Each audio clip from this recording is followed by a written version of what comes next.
જૂનાગઢના વિશ્વવિખ્યાત પરબધામમાં હવે ભક્તિનો મહામેળો જામવા તૈયાર છે. અષાઢી બીજના પાવન અવસરે લાખો શ્રદ્ધાળુઓ આગમન પહેલા પરબધામમાં તૈયારીઓ આખરી ઓપ આપવામાં આવી છે. ભેસાણ તાલુકાના પરબધામ ખાતે મહંત કરશનદાસ બાબુના માર્ગદર્શન હેઠળ ભજન, ભોજન, પાણી, આરોગ્ય, ખાણીપીણીના સ્ટોલ તેમજ મેળાની તમામ સુવિધાઓ પૂર્ણ રીતે કરી દેવામાં આવી છે. દર વર્ષની જેમ આ વર્ષે પણ લાખો ભાવિકો ઉમટી પડે તેવી શક્યતા છે. પરબધામમાં મુખ્ય સંકલ્પ છે કે કોઈ ભાવિકને ભૂખ્યા ન જાય તે માટે વિશાળ રસોડાની પણ સંપૂર્ણ રીતે તૈયારી કરવામાં આવી છે. સાથે જ સંતવાણીના કાર્યક્રમો અને સમગ્ર મેળાનું લાઈવ પ્રસારણ પરબધામની વેબસાઇટ પરથી કરવામાં આવશે. ચાલો સાંભળીએ પરબધામના આચાર્ય પ્રવીણભાઈ જોશી શું કહી રહ્યા છે. રિપોર્ટ કસમ હોતી ભેસાણ. દેવદાસ અમર દેવદાસ કોઈને ખેતરવાડીઓ કોઈને ગામ ગરાસ આકાશી રોજી ઉતરે પર બે નકળન દેવીદાસ. આ અષાઢી બીજ 2026 પરબધામની અંદર બહુ સારી રીતે અને વ્યવસ્થિત રીતે સનાતન ધર્મને અનુલક્ષીને ઉજવવામાં આવે છે.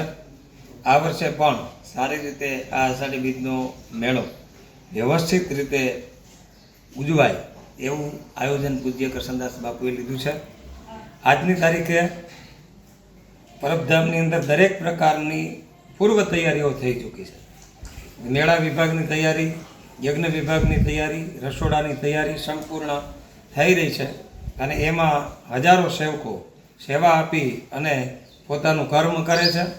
અષાઢી બીજના મેળાની અંદર પૂજ્ય બાપુએ સારી રીતે એવું આયોજન કર્યું છે. ભજન, ભોજન અને ભક્તિનો ત્રિવેણી સંગમ રચાઈ રહ્યો છે અને આ સારી રીતે અત્યારે સંપૂર્ણ પૂર્વ તૈયારી થઈ રહી છે. રસોડાના 1 થી 5 નંબરના દરેક રસોડામાં ધમધમે ત્યાં સુધી બધી સંપૂર્ણ તૈયારી પૂજ્ય બાપુએ કરી છે અને અષાઢી બીજના મેળાની અંદર લાખો માણસો આ સ્વયંભૂ મેળામાં ઉપસ્થિત થાય છે. તો દરેક યાત્રાળુને કોઈ પણ જગ્યાએ કાંઈ કચાશ ન રહે, કોઈ પણ યાત્રાળુને કોઈ જગ્યાએ કાંઈ અગવડતા ઊભી ન થાય એવી સારામાં સારી રીતે પૂજ્ય બાપુએ આયોજન લીધું છે.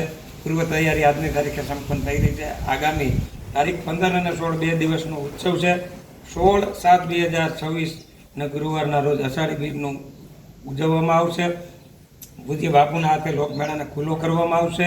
પૂજ્ય બાપુના હાથે મંદિર ઉપર નિશાદ ચડાવવામાં આવશે. ભૂદેવો દ્વારા યજ્ઞ કરવામાં આવશે અને સ્વયંસેવકો દ્વારા લાખો માણસો જમી શકે એવું આયોજન રસોડામાં કરી આંબાવાડિયામાં સંપૂર્ણ તૈયારી થઈ ચૂકી છે.